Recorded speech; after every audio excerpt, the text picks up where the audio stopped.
आपका स्वागत है हमारी चैनल प्राउड ऑफ भारत में। हम इस चैनल के माध्यम से भारत के वीर योद्धाओं को याद करेंगे जो शायद इतिहास के पन्नों में कहीं खो चुके हैं, लेकिन उनकी वीर गाथा आज भी हमें गर्व से भर देगी। भारत के कण कण में उनका बलिदान और उनकी वीरता बसी है। हम उसे उजागर करने का एक प्रयास करेंगे। उससे पहले चैनल को सब्सक्राइब करें और वीडियो को लाइक करें। आज हम बात करेंगे बप्पा रावल जी की। हो सकता है कि आप में से कई लोगों ने इनका नाम न सुना हो, लेकिन इनका नाम भारत के इतिहास में बहुत गर्व से लिया जाता है। बप्पा रावल का जन्म सन 713 में मेवाड़ राज्य के नागदा में हुआ था, जो जयपुर से 19 किलोमीटर दूर है। बप्पा रावल गहलोत राजपूत वंश के 8वें शासक थे। उनके पिता का नाम महेंद्र द्वितीय था, जो ईडर के शासक थे। जब बप्पा रावल केवल 3 साल के थे, तब उनके पिता की एक युद्ध में मृत्यु हो गई थी। तब भील समुदाय ने बप्पा रावल और उनकी माता दोनों को मदद करके उन्हें सुरक्षित रखा। बप्पा रावल का बचपन भील समुदाय के बीच में बीता और भीलों से ही बप्पा रावल ने युद्ध की तकनीक और लड़ाई के मैदान में लड़ने की कला को सीखा। बप्पा रावल का असली नाम काल भोज था, लेकिन उनको बप्पा रावल की उपाधि दी गई थी। बप्पा का अर्थ पिता होता है और रावल की उपाधि उन्हें भील सरदारों ने दी थी। बप्पा रावल के वंश में आगे चलकर महान राजा राणा कुंभा, राणा सांगा और महाराणा प्रताप हुए।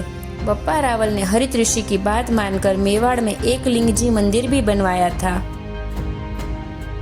बप्पा रावल ने मात्र 20 वर्ष की आयु में मान मोरी को मारकर चित्तौड़ का दुर्ग हस्तगत किया था।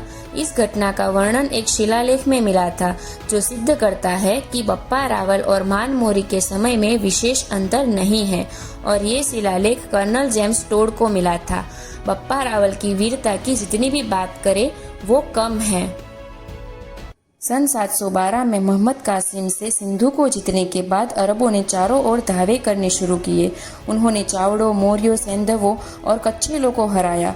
मारवाड़, मालवा, मेवाड़, गुजरात आदि सब भूभागों में उनकी सेनाएं छा गई। इस भयंकर कालाग्नि से बचने के लिए ईश्वर ने राजस्थान को कुछ महान व्यक्ति दिए। वो थे बप्पा रावल और प्रतिहार राजा नागभट्ट। इन दोनों ने संघ बनाकर अरबों को ईरान तक भगाया था। बप्पा रावल की युद्ध नीति भी खूब सराहनीय थी। उन्होंने हर 100 किलोमीटर की दूरी पे एक सैनिकों की छावनी रखी थी, जिसमें 1000 के करीब सैनिकों तैनात रहते थे। इसमें से एक सैनिक छावनी रावलपिंडी में तैनात थी।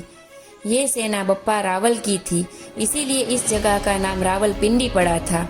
और ये जो सैनिक थे वे सभी प्रशिक्षित और बहादुर थे, और बप्पा रावल के नेतृत्व में कभी भी मरने और मारने के लिए तैयार रहते थे। ये सेना ने अरबों को मेवाड़ तक पहुंचने से रोका था। बप्पा रावल ने अरबों को यहाँ भी हमला करके उनको शासन करने नहीं दिया। इसीलिए 8वीं सदी से सीधा 12वीं सदी तक मुगल सल्तनत शुरू हुई। पहली बार अरबों को ऐसी हार दिखाने वाले राजा बप्पा रावल थे। इसीलिए इस घटना के बाद 400 साल तक कोई मुगल या अरब का शासक अपना शासन हिंदुस्तान में फतेह न कर पाया। ये थी बप्पा रावल की ताकत। इसीलिए उन्हें राजगुरु, हिंदुआ और चक्रवर्ती की उपाधि भी दी गई थी। बप्पा रावल की मित्रता दक्षिण के नोलाम साम्राज्य से थी। आज के तुमकुर जिले की मधुगिरी पहाड़ियों में बप्पा रावल के भ्रमण के साक्ष्य मिलते हैं। बप्पा रावल ने 39 वर्ष की आयु में संन्यास लिया था। इनका समाधि स्थान एक लिंगपुरी से उत्तर में 1 मील दूर नागदा में है। एक भारतीय होने के नाते हमें भी बप्पा रावल के ऊपर गर्व है। ऐसे वीर योद्धाओं के चरणों में कोटि कोटि वंदन, जो वाकई में प्राउड ऑफ भारत थे।